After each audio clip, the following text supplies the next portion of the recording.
नमस्कार। आज चर्चा होगी ब्रह्म लूट, आध्यात्म लूट, राजनीति लूट, व्यापार लूट,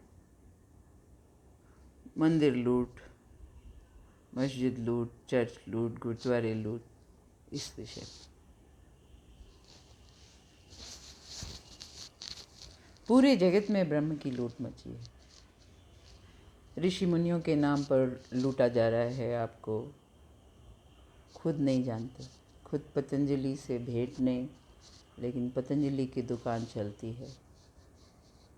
खुद की कोशिकाओं का ज्ञान नहीं, और वो व्यक्ति वर्ल्ड इकोनॉमिक फोरम में जाके कोबरे से महाशिवरात्रि पे अपने को दंश कराने वाला व्यक्ति, अपने को जगत गुरु जगी गुरु कहलाने वाला व्यक्ति वर्ल्ड इकोनॉमिक फोरम में जाके ये कहता है कि वो पृथ्वी से जो आत्माएं हैं उनको कम कर देगा। That he wants to lessen the soul count from the planet Earth. This is what he said.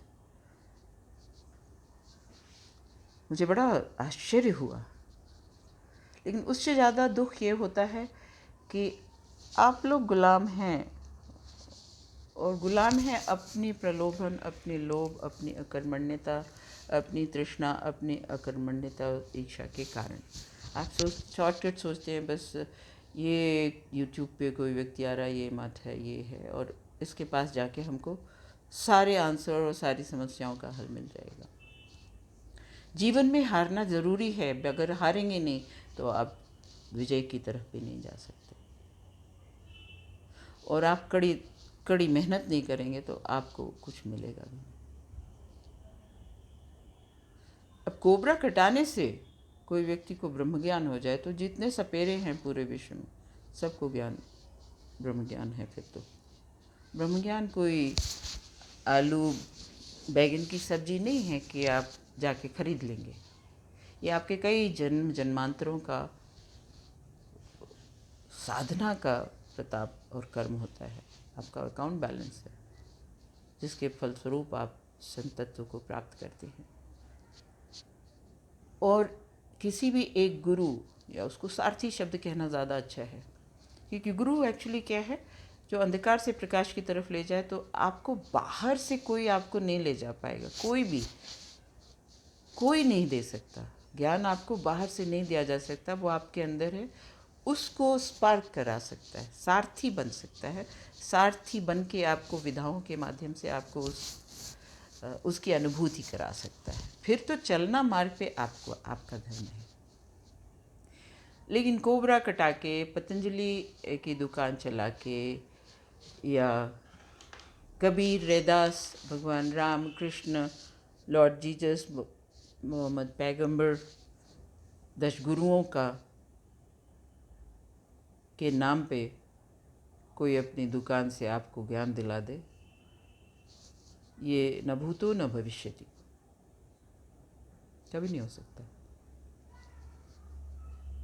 वो सन्यासी पर उनका गाना है, जैसा कर्म करेगा वैसा फल देगा भगवान, ये है गीता का ज्ञान, ये है गीता का ज्ञान।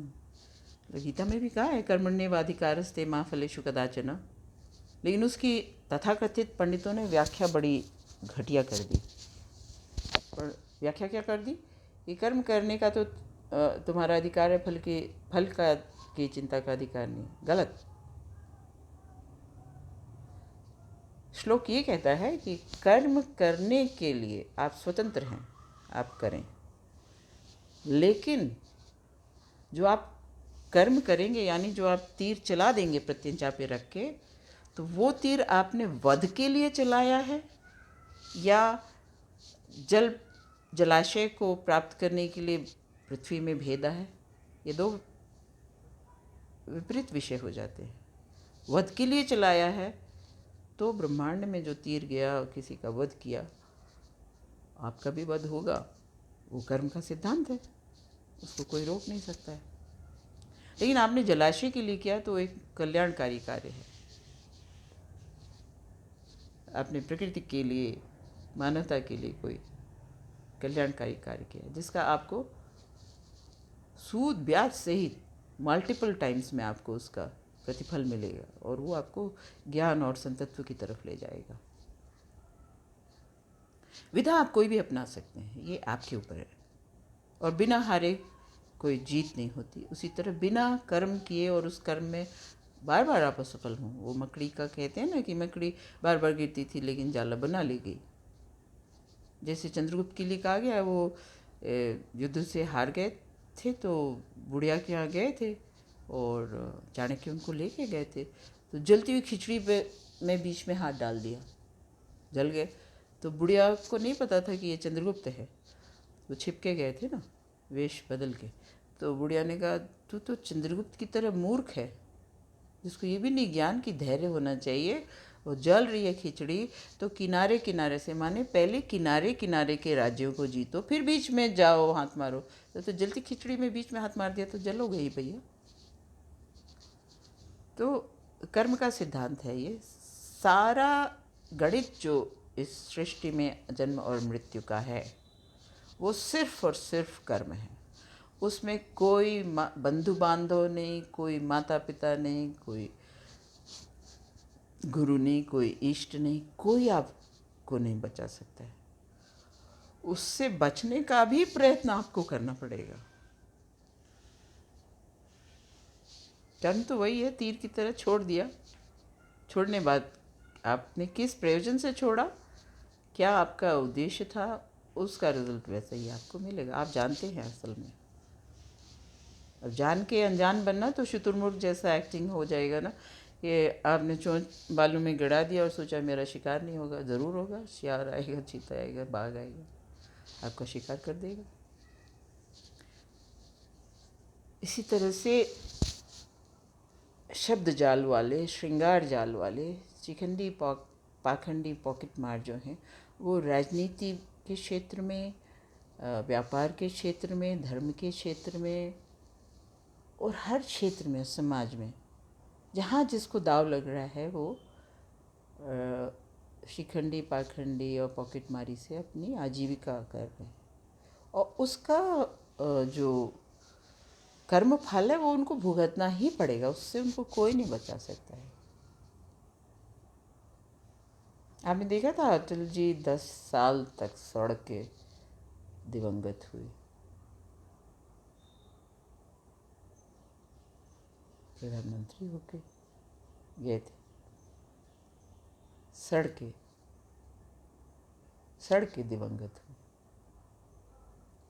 तो इसमें न दुख है न सुख है। प्रकृति ने, परमात्मा ने जो भी उनके कर्म थे उस हिसाब से उनको वो परिणाम मिला।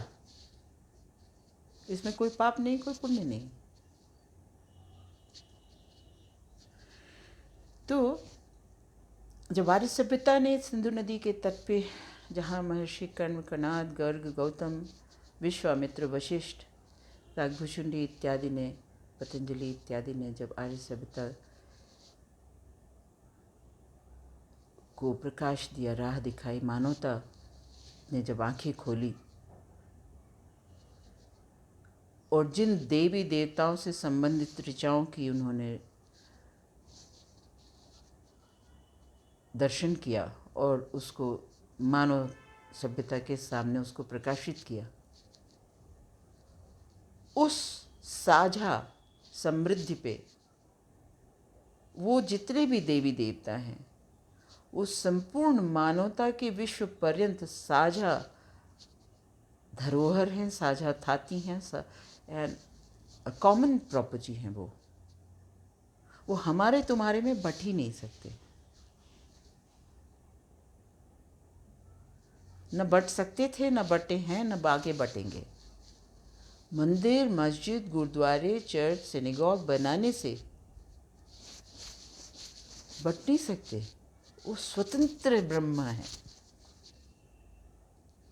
आप इन जो दीवारें खड़ी किए हैं मंदिर, मस्जिद, गुरुद्वारे और उसके नाम पे, चर्च के नाम पे, ये तो आप ब्रह्म को, परमात्मा को ताले में, दरवाजे में बंद करने का आपने दुस्साहस किया है, दुष्कर्म किया है।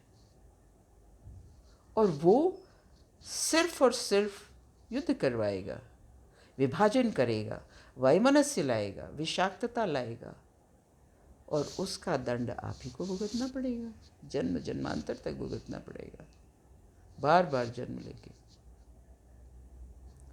वो परमात्मा तो आपके अंदर है, ये शरीर चलता फिरता मंदिर है, उसमें झांकिए दिखेगा। हाँ, कोई सारथी मिल जाए आपके प्रयास से, प्रयत्न से, गिरते पड़ते मिल जाता है। एक बार फेल होंगे, दो बार, बार बार नहीं फेल होता आदमी। बार बार कोई फेल हो तो उसको भूल नहीं कहते, फिर वो निकम्मा है, काहिल है। जैसे निकम्मे काहिलों की भीड़ जो है मठों में, आश्रमों में और कॉन्वेंट्स में भर गई है, क्योंकि रोटी मिलती है ना, 2 टाइम का रोटी मिलेगा, दान जाता है ना। अच्छा, दानी सोचता है दान दे के बड़ा पुण्य कर लिया। बड़े बड़े व्यापारी, दान सुपात्र को दिया जाता है। बिना कर्म के यदि आप किसी को दान देते हैं तो आप उससे भी बड़े पापी हो गए। आपने देखा ही नहीं उसकी योग्यता। कोई साधु बनेगा दान खाने के लिए? कमाल है। जब वो संसार को छोड़ता है तो वो एक मठ में जाके रोटी खाने के लिए साधु बना है। इतनी बृहद व्यंगम प्रकृति है, भूखा कोई नहीं रहता। परमात्मा किसी को भूखा नहीं रखता, महाकाहिल को भी भूखा नहीं रखता। कर्म करिए। लेकिन जो संत होता है वो तो ऐसे ही भी पड़ा रहेगा, तो उसको सब कुछ देने वाला परमात्मा बैठा है। तो ब्रह्म की लूट मचाई है, गॉड की लूट मचाई है, गुरुओं की लूट मचाई है, तीर्थंकरों की लूट मचाई है, ओशो की लूट मचाई है, शिव की लूट है, पार्वती की लूट है, गणेश की लूट है, भैरव इत्यादि की लूट है, देवी देवताओं की लूट है। और कौन? पंडित, पुजारी, मौलवी, पादरी, ग्रंथी, मौलाना, सभी लूट रहे हैं। पता ही नहीं। आत्मवत् सर्वभूतेषु यह पश्यति स पंडिता। अपने समान ही जो सभी प्राणियों में अपनी आत्मा का विस्तार देखता है वो पंडित है।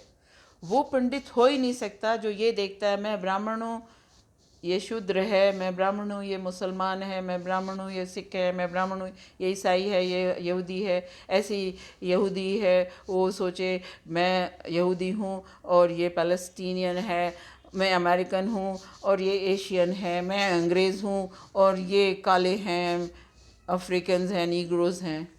वो पंडित कैसे होगा?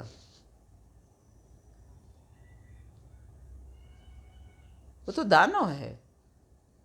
वो शब्द और श्रृंगार का बहुरूपिया, शिखंडी, पाखंडी और पॉकेट मार है।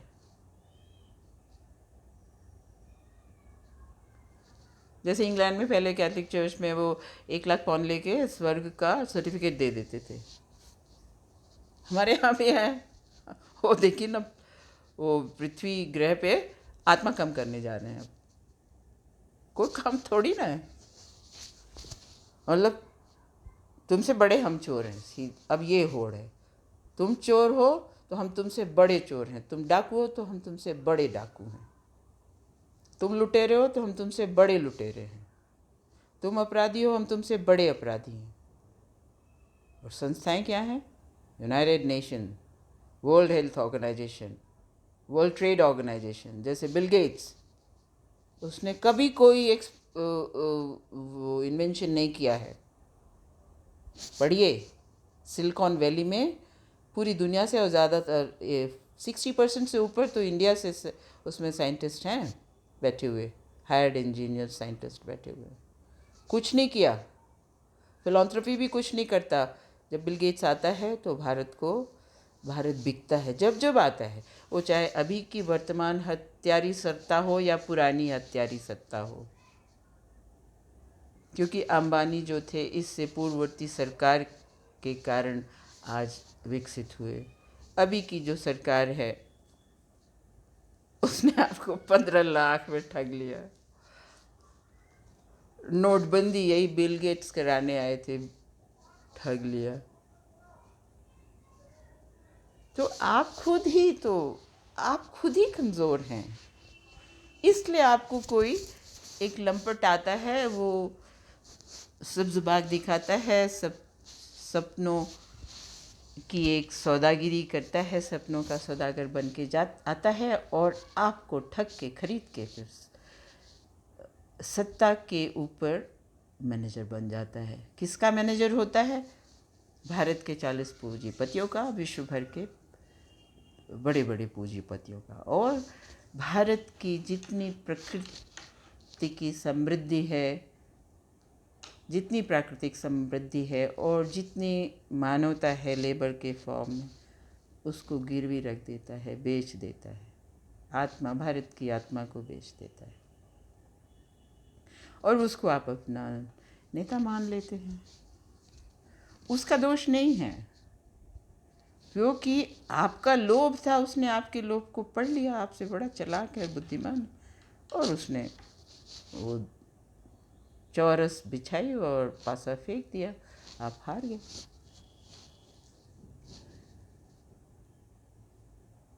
तो साझा प्रकृति है, साझा देवी देवता है, ब्रह्म साझा है, ईश्वर साझा है।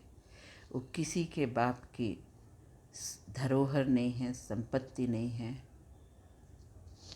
आप स्वयं को जाने तो आपके लिए अच्छा होगा, आपके परिवार के लिए अच्छा होगा, आपके समाज के लिए अच्छा होगा, आपके राष्ट्र के लिए अच्छा होगा, विश्व के लिए अच्छा होगा। आपकी अपनी ही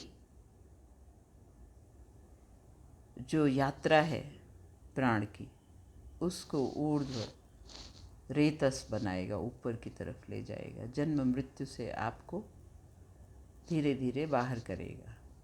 आप स्वयं में एक स्वतंत्र संस्था है, ये शरीर ही मंदिर है, ये शरीर ही स्वयं में एक स्वतंत्र सत्ता है।